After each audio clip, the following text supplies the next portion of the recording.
안녕하세요. 피토스터디입니다. 단위 14번 강의로 밀도와 비체적입니다.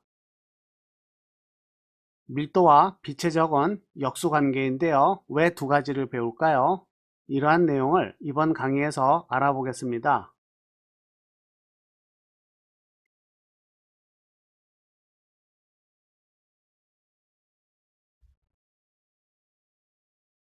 먼저 시공간과 체적입니다.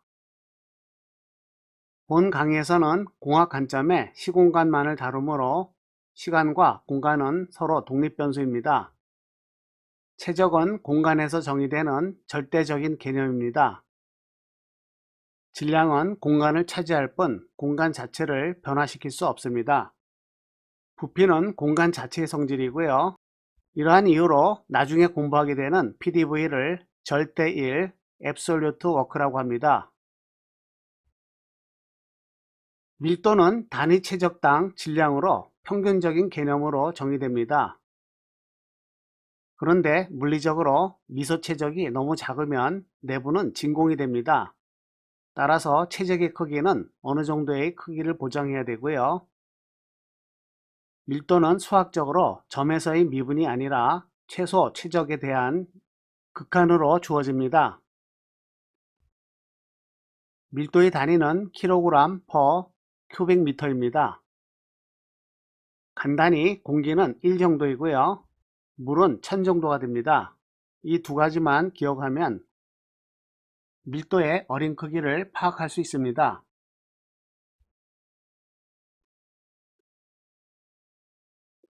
물의 밀도에 대한 물질의 상대 밀도를 비중이라고 합니다.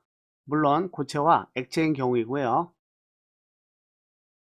비중이 1보다 작다는 뜻은 물에 뜬다는 뜻입니다. 몇 가지 중요한 물질의 비중을 정리했습니다. 예상대로 금과 백금이 상당히 무겁네요. 비체적은 V로 나타내고요. 밀도의 역수로 정의됩니다. 따라서 단위 질량이 차지하는 부피가 됩니다. 단지 역수 관계일 뿐인데 밀도와 더불어 비체적도 사용하는 이유가 무엇일까요? 어떤 질량이 있습니다. 이 질량을 dm이라고 할게요. 이 질량이 팽창과 수축을 합니다. 그래도 질량은 변하지 않습니다. 하지만 부피는 변하고 있겠죠. 질량과 함께 움직이면서 관찰하는 경우를 라그랑지안 관점이라고 하고요. 연력학, 동력학에서 사용합니다. 이 경우에는 비체적이 중요합니다. 하지만 주어진 공간의 관점에서 해석하는 것을 오일러리안 관점이라고 하고요. 유체역학과 열전달에서 사용합니다. 이와 같이 질량과 체적의 관계를 어떻게 보느냐에 따라서 두 가지 관점이 있기 때문에 밀도도 필요하고요. 비체적도 필요합니다.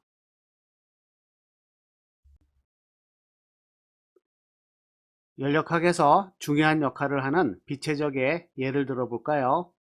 일기압 100도씨에서 비체적입니다. 그리고 물의 삼중점에서의 온도와 압력이고요. 비체적이 주어집니다. 일기압에 비해서 삼중점의 압력은 상당히 작습니다. 비체적은 커지고요. 여기서 중요한 것은요. 압력과 비체적 그리고 온도의 관계입니다. 이것을 우리는 기체상수라고 합니다.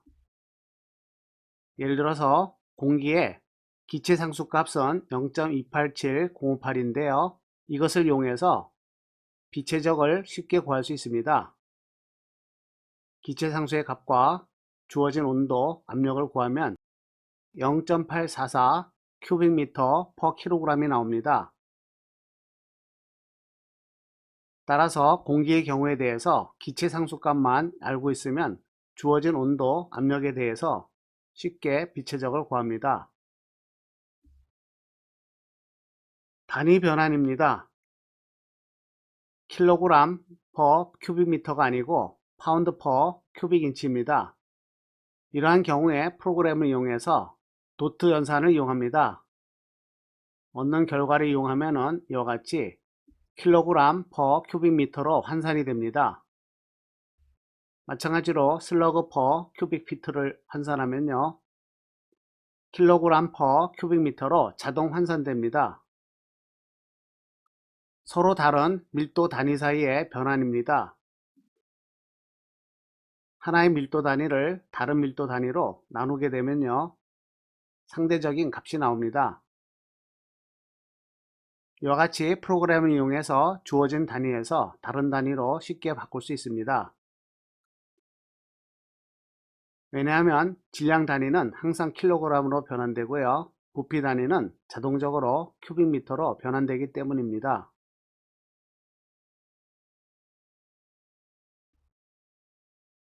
다음이 14번 강의입니다. 시청해 주셔서 감사합니다.